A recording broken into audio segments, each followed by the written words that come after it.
কি বুঝাইলে আমারে কেন? আমি কি এখানে তোমাকে খারাপ কোনো কিছু বলতেছি? মাওনাতে অনেকেই জানে না যে তোমরা যে 200 টাকা দিচ্ছ তেল।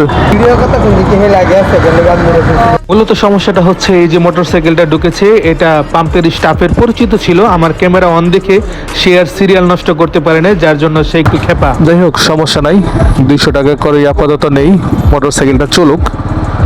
এই হচ্ছে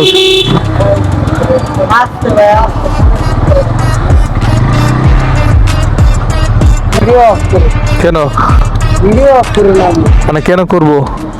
কেন করব ভিডিও অফ? সেটা তো তুমি বলবা। তোমার সমস্যা আছে? আমি ভিডিও করতে পারি। আমি কি এখানে তোমাকে খারাপ কোনো কিছু বলতেছি?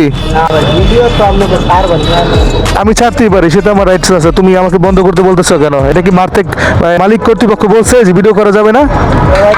নাকি আমি তোমাকে বলছি যে 200 টাকার জায়গায় তেল দিতে হবে আমাকে 400 টাকার? তোমাকে আমি এই কথা বলছি, তাহলে তুমি না করতে বললা কেন?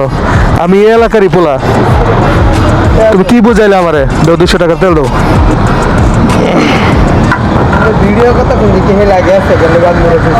যাওয়ার জন্য না, এই পাম্পের তেল ভালো। আশেপাশের যত পাম্প আছে এই পাম্প থেকে আমি নেই, তোমাদের পাম্পের তেল অনেক ভালো। আমার ভিডিওটা করা হচ্ছে এই জন্যই, মাওনাতে অনেকেই জানে না যে তোমরা যে 200 টাকা দিচ্ছ তেল, এটা অনেকেই জানে না। অনেক পাম্পে তো দিতেছেই না, অনেক পাম্পে দিচ্ছি না, তোমরা তো দিচ্ছ।